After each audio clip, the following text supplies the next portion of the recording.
count in the room? No. Oh, You could go ahead and start. oh, okay. Well, we started, we called to order. I guess first order of business is approval of the minutes from the December 16th meeting. Has everybody looked at the minutes? If you haven't, take a minute and we'll see if somebody wants to make a motion to approve.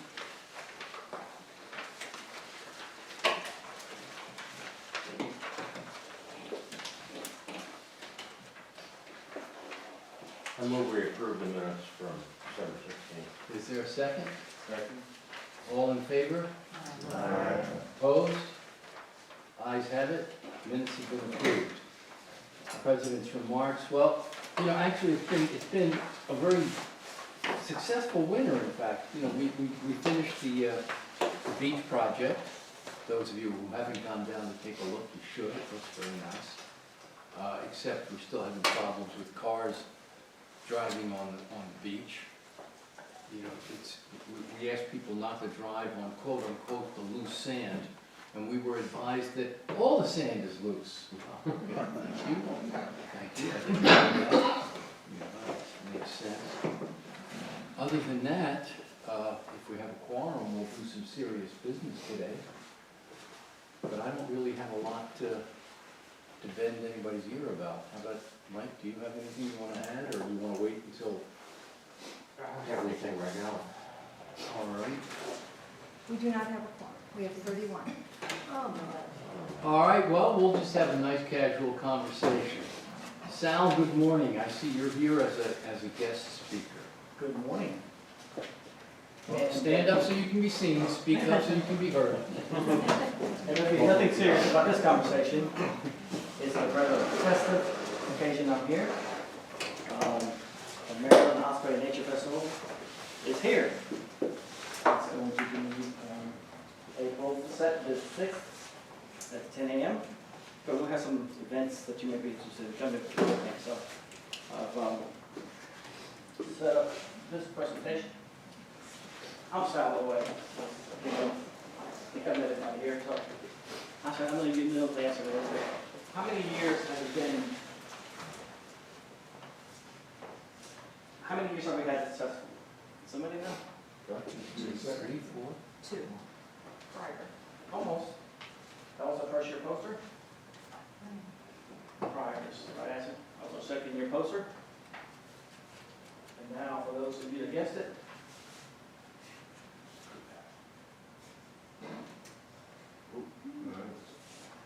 Number 3. So.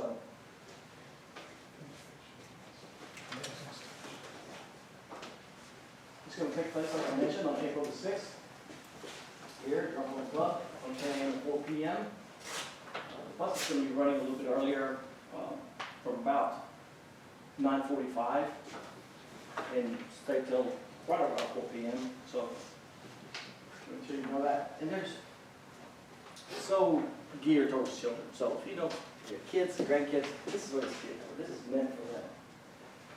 But aside from that, we are going to get into some serious discussions when it comes to the overharvesting of the Van Hayden as it affects ospreys.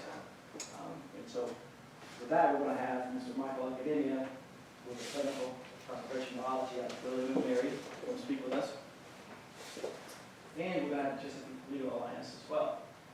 They have gone together and filed a lawsuit against the Virginia fisheries for the overharvesting of the Van Hayden.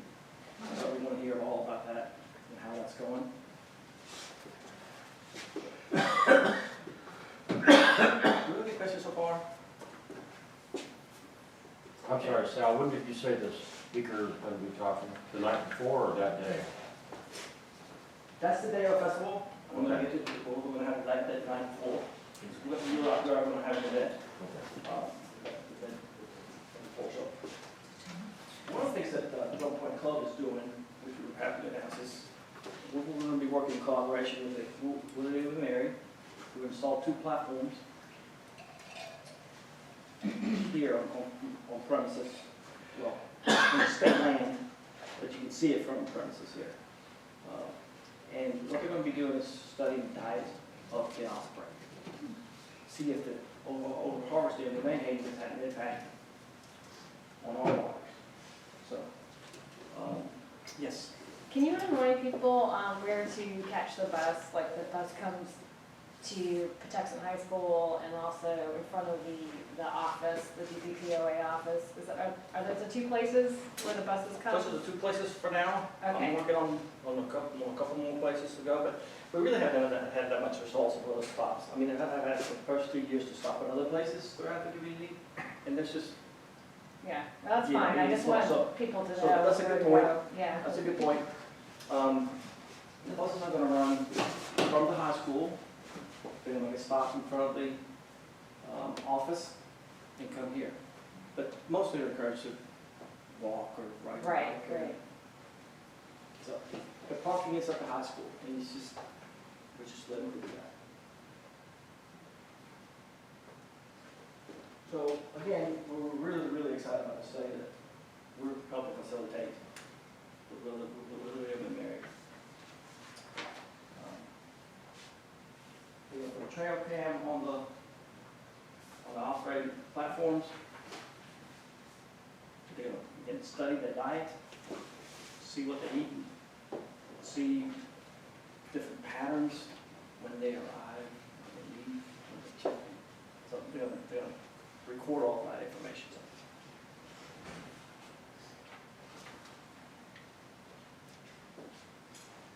Part of the,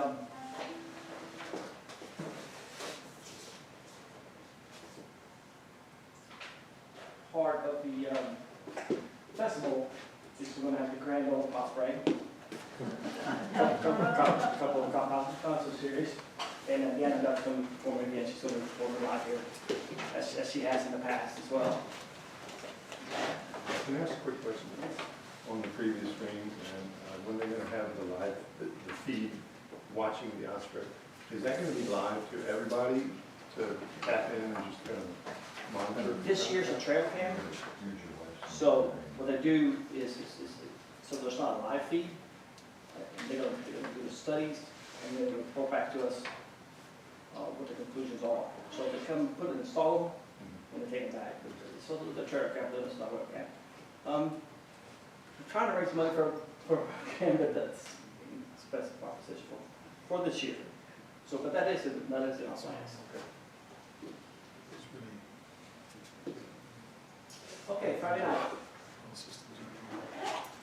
We are going to have part of our lecture series. We're going to have Alex Pellegrini, who works at Judge Bay. He's going to speak to us regarding the Ospreys in Patuxent and the State of the Union Cup. And that's also going to be followed by a band, Monkey Business. So Friday night's a free event, open to everybody. Everyone's encouraged to attend.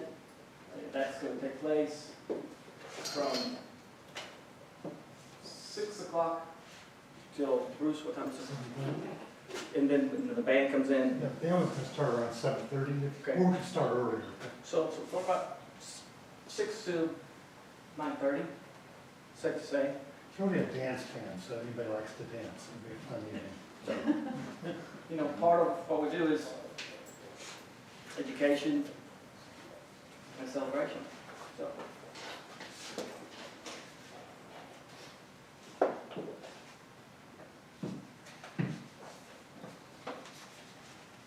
There's the last, monkey business, and then part of the grand old operator.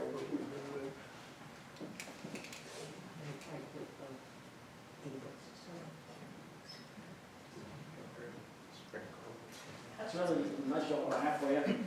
So if you have any questions, I have some pictures. Sal, Good pictures. are you serving food?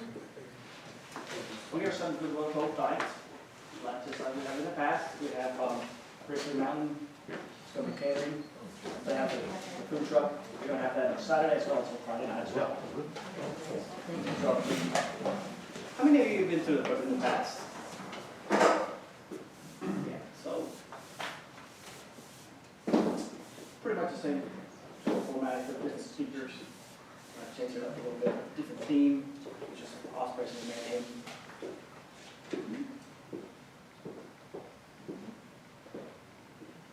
Sal, Friday night is free, and Saturday night, what is the cost? 10 per person, 20 per family. Okay. That's for the whole day, right? That is for the whole day. That is for the whole day. And that's really to cover a lot of our costs. Right. I mean, we could have said transportation costs, but it sounds good. Free. But because buses are very, very expensive. And it benefits the wildlife, they have different wildlife clubs there.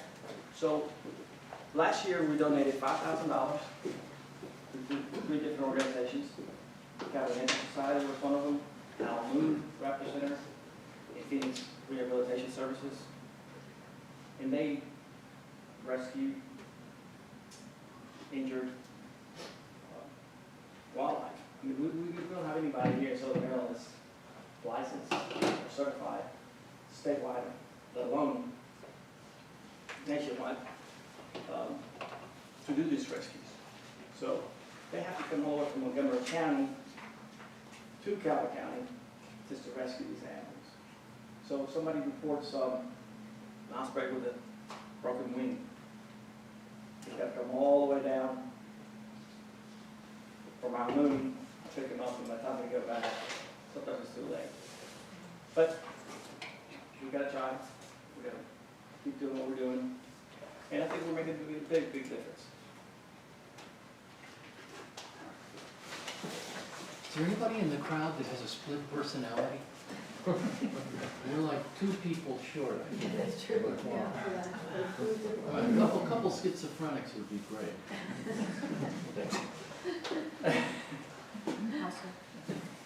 Anybody we can call. Yeah, this is just going to We say. have 33, we need 35. Oh, it's one per household, right? One per household, One per yeah. household. That's Somebody fine. raise both I hands. have, What about multiple properties?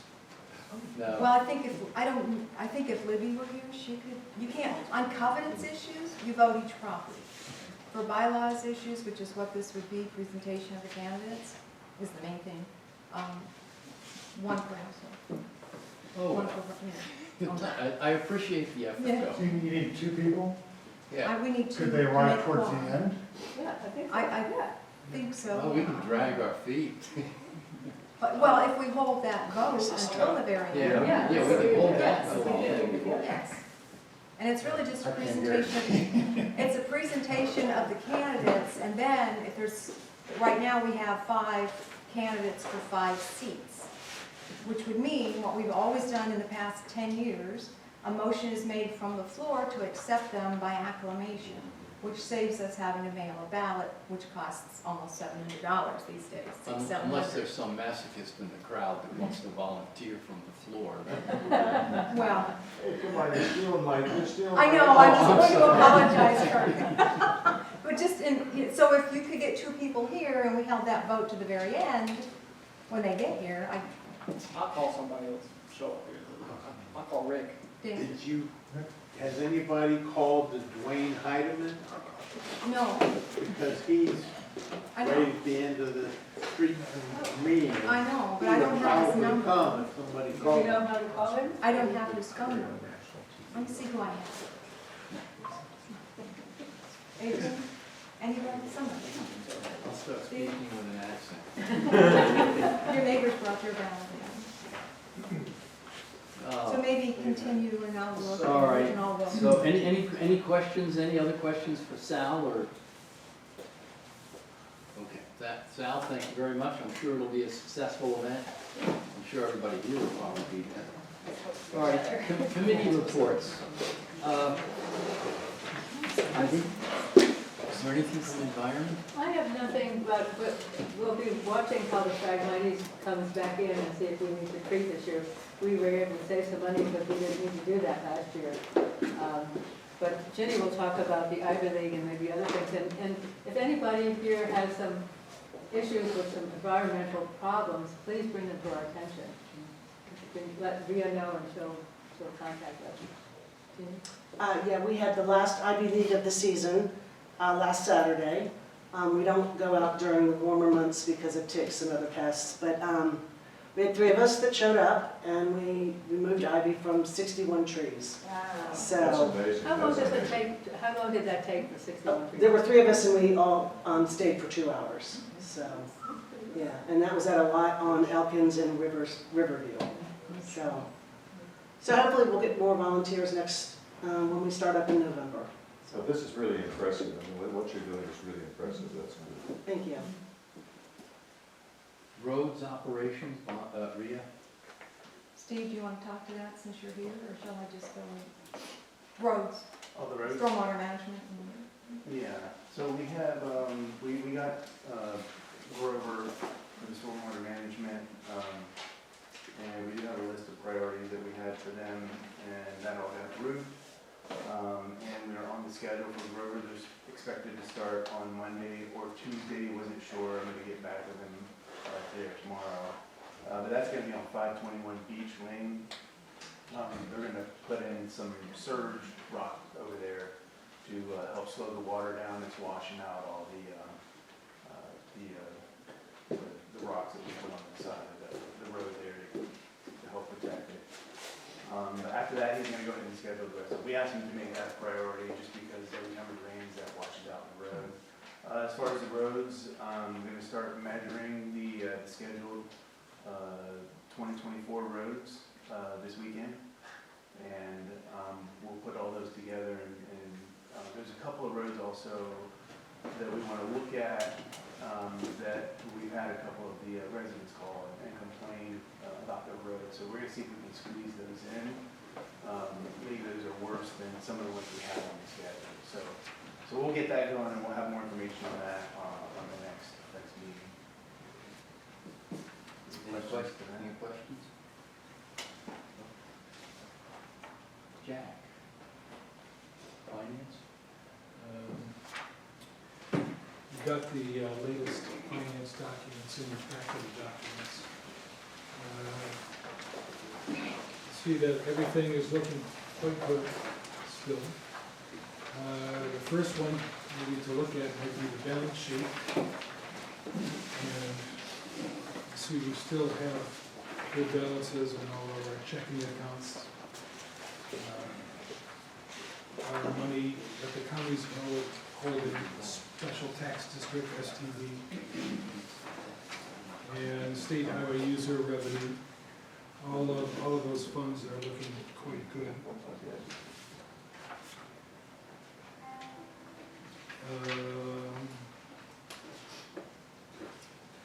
So the balance sheet looks very good. The other one to look at, which I like to look at, is profit and loss budget versus actual. So this is how much we spent versus how much we've actually budgeted.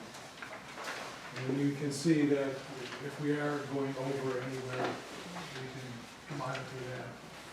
Or for the most part, on almost every line, we are well within our budget and just about where we want to be right now, really towards the end of our fiscal year, which ends on June 30th.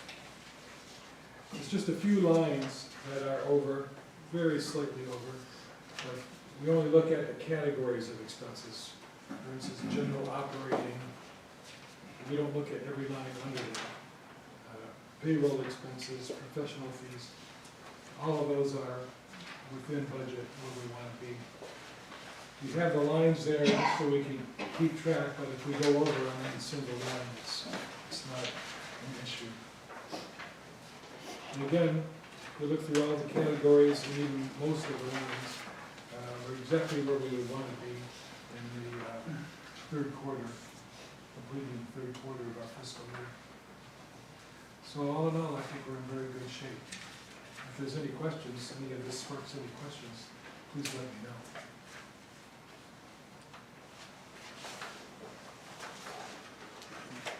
Mike, do you want to say anything about planning? Well, you mentioned the beach. On the beach, the work basically been done. You know, the spur is installed, seems to be working. We're actually getting some sand on some storms. It depends on the storm, but We've done pretty well with that. As you mentioned, the biggest issue is, well, two issues.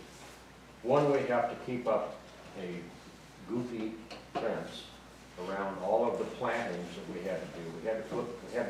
We were required to put in a certain amount of plantings in the area. So we did that at the base of the spur.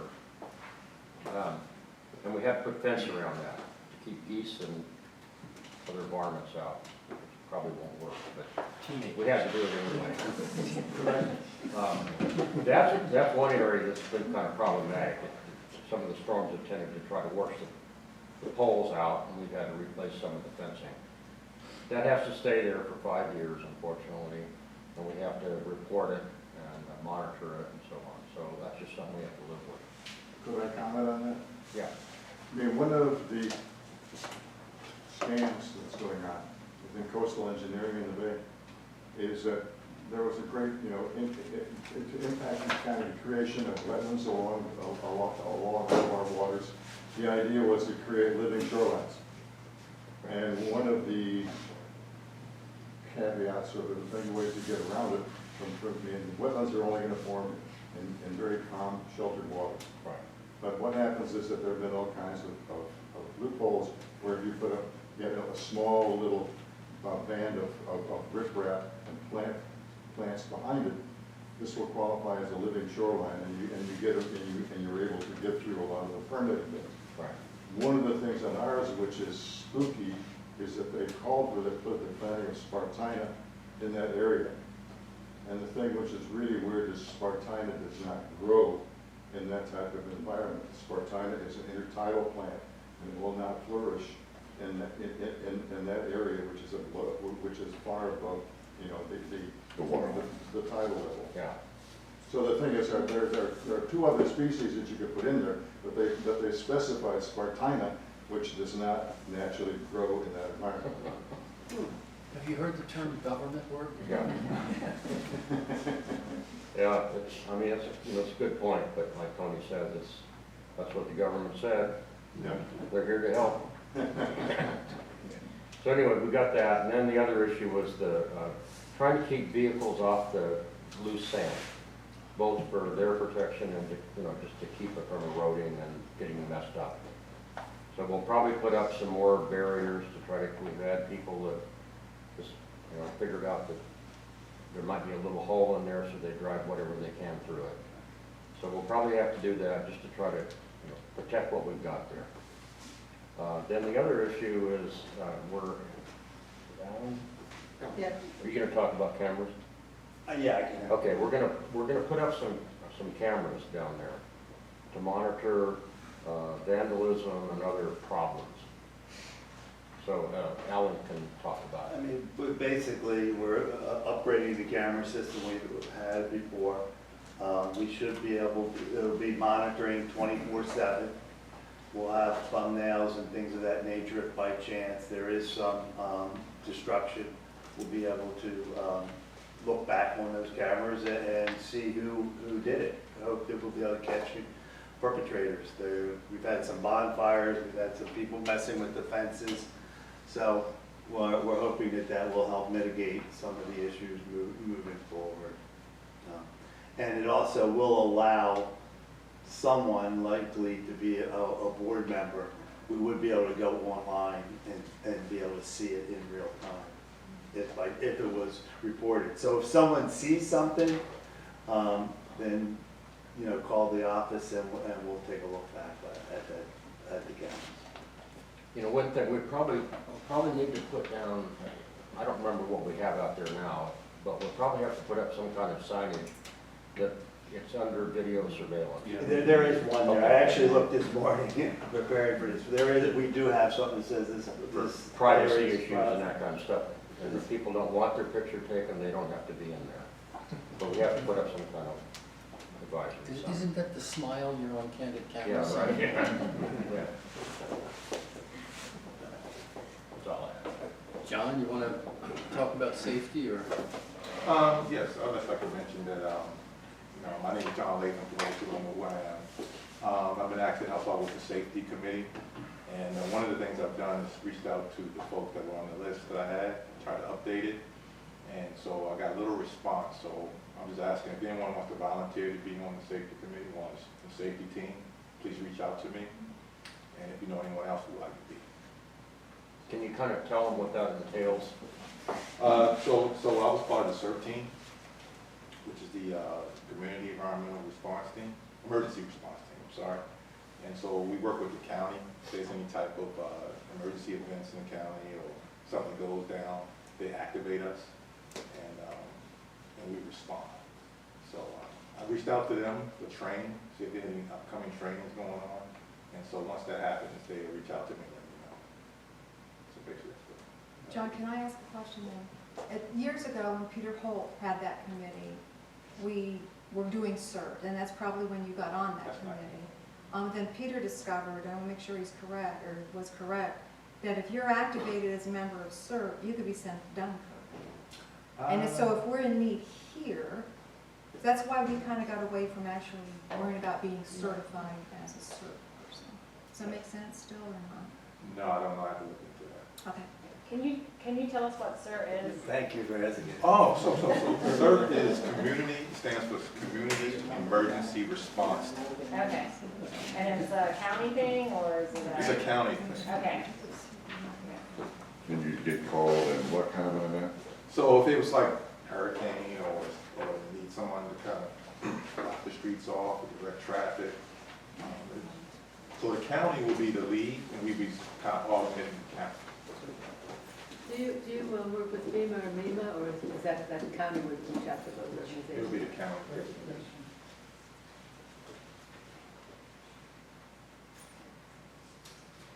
Waiting for Bria to finish the formalities here. Does that mean we're still one We're shy? looking for one other person. And I've actually got a couple, actually, that said they'll be here, so I think we'll be okay. Ah, all right. So whoever's next, please speak very slowly. Show some more pictures. I didn't miss anybody, did I? I didn't think so.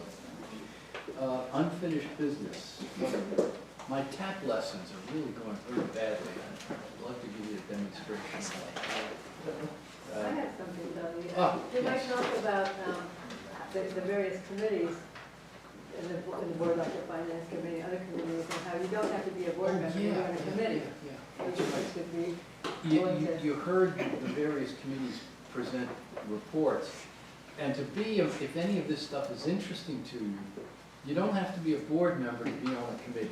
If you're interested in a committee, well, talk to the person who gave the presentation and express your interests, and you'll be invited to whatever meetings come up.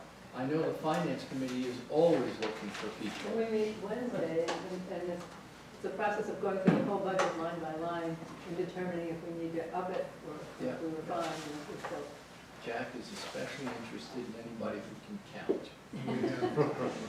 We have two people already who are not board members who are on the committee, help us out. Just for all this money, it's good to have as much community input as possible, so Yes. we're really keen on being sure we get everybody's views in. Especially on the finance committee, because that's where we determine, where we're gonna spend our money. And unless we know what we think, it's very important that there's a lot of community input into the budget. And the budget has 4 income streams, so it's more complicated than most. I don't wanna get into No, I wasn't going to explain it, it's long. Oh, I can say something. Go. Follow on to Sal's great presentation. You mentioned Jug Bay. You got the lady coming from Jug Bay. I have a person from Jug Bay, yes. Okay. There's a fantastic park, a natural park up at Jug Bay. It's on the other side of the river, Patuxent Park. And they've got a great naturalist program up there. They've got viewing stations, they've got, there's some boat trips you can take with them, you have to kind of line it up with them. But you can find that information on just Google Patuxent Park or look up Google Maps and you'll see it. It's on the side of Jug Bay. And a few of us did a trip up there last year and it was great. It's really a neat place to go, take your kids or grandkids or whatever, and just go yourself. I mean, there's all kinds of hands-on stuff. They even took us up to the nest and let us kind of look at the babies, and it's just a great deal. So it's a great follow-on to what Sal's doing here. Is it in St. Mary County? No, sure, I Is it think in Calvert? it's Charles. Charles. It's in Charles. Prince George's. Probably. Charles, Prince George's County. Yeah, for sure. So you go over 231 to get, and then go up? Is that how? You can Go up Route Two 4. different ways you can go. You go up could, Route 4 and come around, or you 301. can go up, you can cross over and then wind your way up Yeah. on the backside too. But it's a great place. Terrific. We have lots of beautiful places throughout the county, some of the land trusts. Just like mine. Yeah. Land trust. Just want to reiterate, if you see something on, with those cameras, if you do see something on the community beach, let the office know. And just leave a date and time, if you send Maria an email or something like that, we will be able to look back. And there's a good chance that we'll be able to see what was going on and do something about it.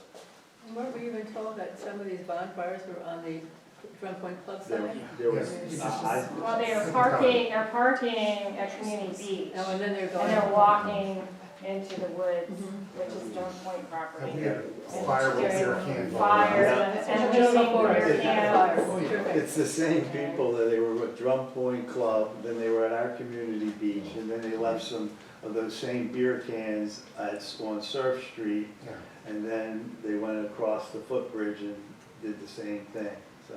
I think we've identified a couple of them, there's been some discussions going on, but yeah, it's, could be a horrible fire hazard. Yeah, Yeah, bonfire in the middle of a forest. I mean, yeah, That's Really. it's on the pine needles and things of that nature, it is a problem waiting, a big problem waiting. Are these typically teenagers? They're, Like some are teenagers and some are young adults. Yeah. Okay. The And sheriff some was very called last wayward senior week. citizens. The sheriff was called last week, and, so that they're looking into all that. 3 of the 4 are of age. Right. Just haven't grown up yet. What's that? Just haven't grown up yet. Yeah. We're waiting for them. So have to do it the Can we bounce DNA back test, to anybody finance drinking just real quickly? Madota, Since we're bouncing. sparkling beer or wine. Is that, I've It never heard that. is like Modato, I would, I kind of cleaned up some of the. Yeah, Rita wants that. Yeah, excuse me, let me. No, this was to finance, I thought we were. Okay. Yeah, we're. It's hard to jump in there. Susan actually suggested that we might not talk about, but let everybody know what STD is with regard to money. Oh.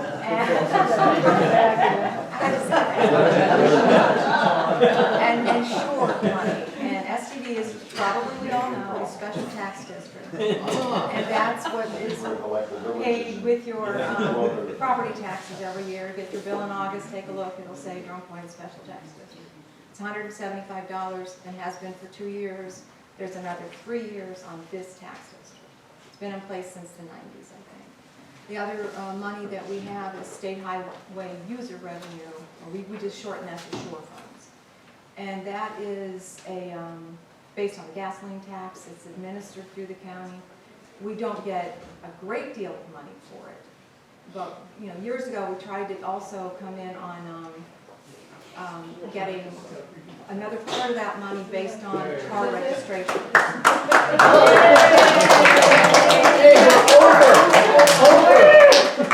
They count as one though, they count as one. They count as one, Yeah. but we're good, Yeah. we've had two.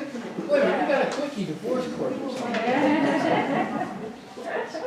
Jeez Louise. So anyway, that's. Now we have a quorum, yay. All right, we officially have a quorum, ladies and gentlemen. Yay. Well, the other thing about the STD is you say, why would we give them our money, and then they have to have oversight of what we're doing. But we are eligible for FEMA and MEMA funds, which Yes. is really very valuable. Yes. That's worth a lot. It's worth a great deal, and it's my understanding that CRE may be losing their special tax district. For various reasons, I'm not sure, but I was told by the woman at finance at the county, that they were told to be prepared to lose it. I just saw And- something on the Lusby News thing that it had been approved. Oh, it had been approved? But I can't, I know there was a lot of outspoken, criticism at their meeting, because I didn't go to it, but I saw it on YouTube. And the commissioners warned them, from the property owners, I'm sorry, commissioners warned them that if they lose the tax district, they will lose FEMA funding. So, and years ago, in 2003, Hurricane Isabel came through and didn't take it out, the causeway, but damaged the Bay Drive Causeway extensively. And I started working here in '04, it still hadn't been repaired, but by the time all that was done and permitted and finished, I think it was 140,000 maybe, I don't remember exactly. FEMA paid 80% of that. I mean, that's a huge benefit of the tax district, people don't really realize, so. Anyway, we have a quorum. Yes. Which means we can address new business. Kurt, do you want to take over? Kurt will talk about Okay. new candidates and the board. Okay, this is a very exciting thing being on the nominating committee this year. And we have our usual suspects of Nancy Reary, and normally we have Libby Fall being on my grand committee of 3.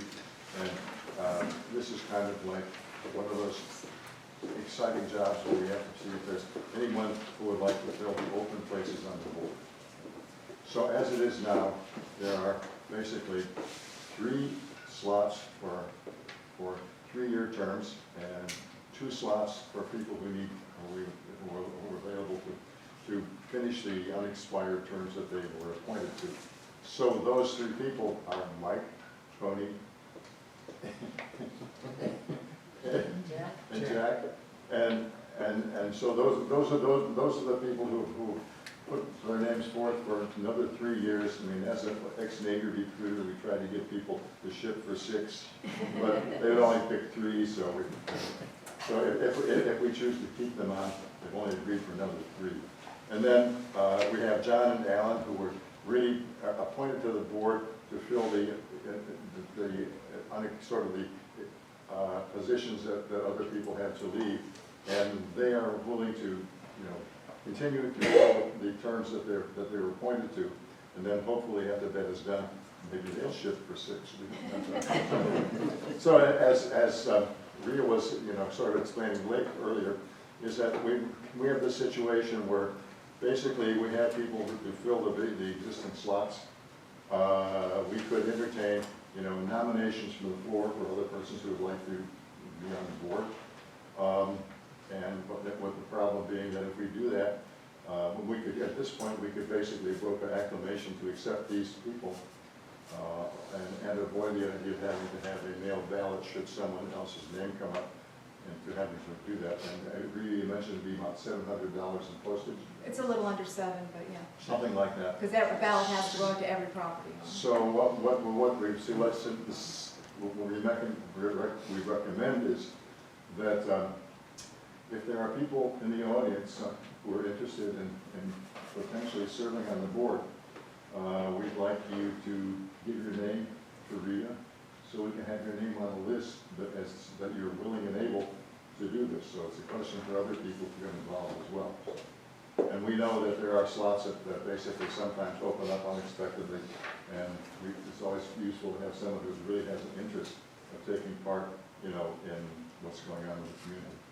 So that's my exciting spiel today. I guess now we have to call for nominations from the floor. Are there any? See, this is different than the 2 guys that are up here looking to finish somebody else's term. Their meetings continued until they volunteered. But this is, are there no nominations from the floor? Okay, then the next thing is we can move to accept the slate of candidates by acclamation, and that saves us up, yes. I would like to make the nomination or acclamation or whatever to accept the 5 candidates that are currently on the list by acclamation. Okay, that's the motion. Is there a second? Second. All in favor? Aye. Opposed? Carried. Election's over. The whipping will continue until the attitude changes. Well, okay, that really was the most serious part of business this morning, other than Sal's presentation, I guess, which is really important. Public comment, does anybody have anything to add to this morning's meeting? Oh, come on. This is open mic time. Anything that is bothering you about the neighborhood? Other than the board. Okay. All right, well, I guess there isn't. And that being the case, meeting's adjourned. We have to thank those that came. Yes, Oh, yes, thank you for coming, and especially the people that came late. Very important. Next time, go on time.